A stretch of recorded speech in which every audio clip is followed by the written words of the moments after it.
দুর্নীতি দমন কমিশনে হাজির হয়ে অভিযোগ জমা দিয়েছেন জাতীয় নাগরিক পার্টি এনসিপির দুই মুখ্য সংগঠক হাসনাত আব্দুল্লাহ ও সার্জিস আলম। সংস্থাটির চেয়ারম্যানের সাথে সাক্ষাতের পর জানিয়েছেন অতি গোপনীয় অভিযোগ জমা দিয়েছেন তারা। এদিকে ৪,০০০ কোটি টাকা ব্যয়ে মুজিব বর্ষ পালনের নামে রাষ্ট্রীয় অর্থ অপচয়ের অভিযোগ এনে ৭ সদস্যের টিম গঠন করার কথা জানিয়েছে দুদক।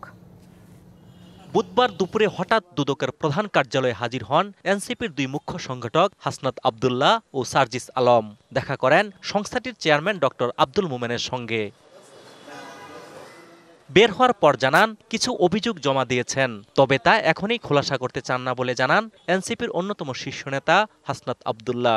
আমি কিছু অভিযোগ নিয়ে আসছিলাম, তো অভিযোগ আমার রিসিভ করছে অভিযোগ এখন ফিডব্যাকটা আমি বলতে পারি না, সেটা হচ্ছে দেখি কি হয়, বাট অভিযোগ রিসিভ করছে প্রপারলি। এগুলা হচ্ছে এখনো পর্যন্ত কনফিডেন্সিয়াল, তো এগুলা জানা যাবে, মিডিয়াতে আসবে।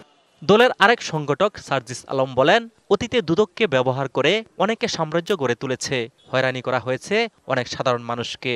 এই দুদককে ব্যবহার করেই কিন্তু অনেককে সাম্রাজ্য তৈরি করতে সহযোগিতা করা হয়েছে, একদম কালো টাকার।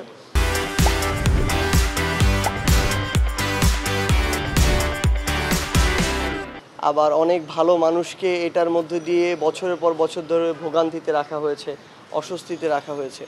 এদিকে বুধবার ৪,০০০ কোটি টাকা ব্যয়ে মুজিব বর্ষ পালনের নামে রাষ্ট্রীয় অর্থ অপচয়ের অভিযোগে দুদকের ৭ সদস্যের কমিটি গঠনের কথা জানান দুদকের মহাপরিচালক। শেখ হাসিনা, সাবেক প্রধানমন্ত্রী এবং তার বোন শেখ রেহানা সহ অন্যান্যের বিরুদ্ধে রাষ্ট্রীয় কোষাগার হতে প্রায় ৪,০০০ কোটি টাকা ব্যয় করে শেখ মুজিবুর রহমান জন্মশতবার্ষিকী, মুজিব বর্ষ পালন এবং শেখ মুজিবের ১০,০০০-এর বেশি মুরাল ও ভাস্কর্য নির্মাণ, অর্থ অপচয় ও ক্ষতি সাধনের অভিযোগ সংক্রান্ত একটি অভিযোগ অনুসন্ধান চলমান রয়েছে।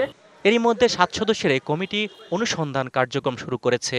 ৭ সদস্য বিশিষ্ট একটি অনুসন্ধান দল গঠন করা হয়েছে, তারা কাজ করছেন। অজিত সরকার, ডিবিসি নিউজ, ঢাকা।